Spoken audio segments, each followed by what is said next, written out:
안녕하세요. 빌딩 코디네이터 이철규입니다. 네, 오늘은 그 서울시장 선거가 요즘 뜨겁게 달아오르고 있는데 서울시장 선거 후에 서울의 부동산 시장이 어떻게 변해갈지 여기에 대해서 제 나름대로 예측한 부분에 대해서 한번 설명을 드리도록 하겠습니다. 네, 이번 서울시장 선거는 뭐 부동산 선거다라는 말이 맞을 정도로 부동산 정책에 대한 관심이 엄청나게 사실 뜨겁습니다. 네, 그러면 어디에 어떤 투자를 해야 하느냐, 여기에 대해서는 잠시 후에 말씀을 드리도록 하고요. 네, 공통적인 공약은 모두 다 다소 약간의 그 차이는 있습니다만은, 공급 확대 정책이라는 것은 한결같다고 저는 생각을 합니다. 근데 서울에는 여러분들도 잘 아시다시피 이렇게 어마어마한 공급을 확대할 만한 그런 땅이 사실은 없습니다. 네, 그리고 또한 그 공통적으로 공약을 발표한 그 확실한 포인트 저는 두 가지를 제 나름대로 한번 짚어봤는데요. 네, 첫 번째로는 강남과 북을 균형 개발을 하겠다는 이런 공통점이 있었고요. 네, 그리고 두 번째로는 그 용적률과 층고 제한을 완화해서 공급을 확대하겠다는 이런 정책은 모든 후보가 다 똑같다고 저는 생각을 합니다. 그러면은 어디에 어떤 투자를 해야 할 것인가, 이게 굉장히 중요한 내용인데요. 결론적으로 말씀을 드리면은 역세권에 있는 미드타운의 오피스텔에 투자하는 것이 저는 가장 현명하다고 생각을 합니다. 미드타운이라고 하면은 그 맨하탄에 있는 앞에 상업지역과 뒤에 그 주거지역 그 중간지대를 미드타운이라고 하는데, 우리 서울에서 보면은 역세권의 그 대로변 사거리 부분에는 거의 굉장히 어마어마한 큰 빌딩이 들어서 있는데, 여기서 한 걸음만 더 들어가다 보면은 굉장히 초라한 오래된 빌딩이나 주택들이 많이 있죠. 이런 곳을 집중적으로 용적률 상향 조정을 해서 개발을 한다는 이런 정책이라고 봅니다.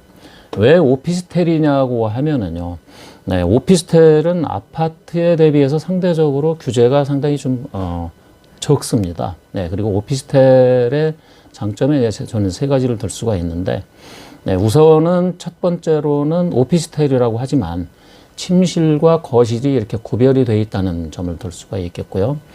두 번째로는 그 아파트에 비해서 상대적으로 굉장히 저렴한 분양가를 들 수가 있습니다.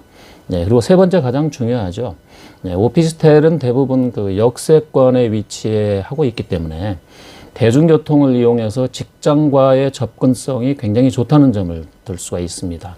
그래서 본인 소유의 승용차가 거의 필요 없이 이용을 할 수 있다는 그런 점을 나름대로 드리겠는데요.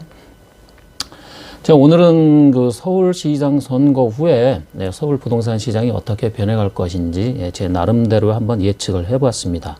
지금도 부동산 투자를 망설이시는 분들은 서울시장 선거 후에 최고의 수혜지가 어디일 것인가라는 것을 한번 점쳐볼 수가 있는데요. 제 나름대로 분석을 해본 결과 최고의 수혜지는 강남이 아니고 강북의 역세권, 이왕이면은 더블 역세권이면 더 좋겠죠. 그곳에 상업지역 뒤쪽에 있는 2종 일반 주거지역이나 3종 일반 주거지역, 이런 쪽에 투자를 하셔서 지금은 그대로 계시는 게 좋겠습니다. 지금 그대로 계시다가 때가 되면은 오피스텔을 신축을 해서 전체를 한실씩 이렇게 분양, 개별 분양을 하신다든가, 아니면은 그냥 통째로 임대 사업을 하셔도 꽤 괜찮은 그 수익률이 꽤 높아질 것 같은 그런 투자가 아닌가 이렇게 생각을 해봅니다.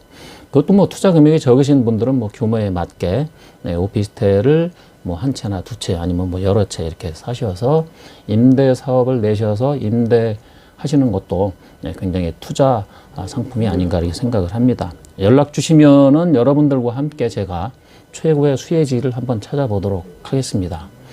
그리고 해외에서 지금 이 방송 보시는 분이 가끔 계시는데, 해외에 거주하시면서 국내에 빌딩을 소유하고 계시거나 아니면 해외에 거주하시면서 국내 빌딩 투자에 관심이 있으신 분들 연락 주시면은 제가 객관적인 자료를 충분하게 만들어서 제가 제공을 해드리도록 하겠습니다.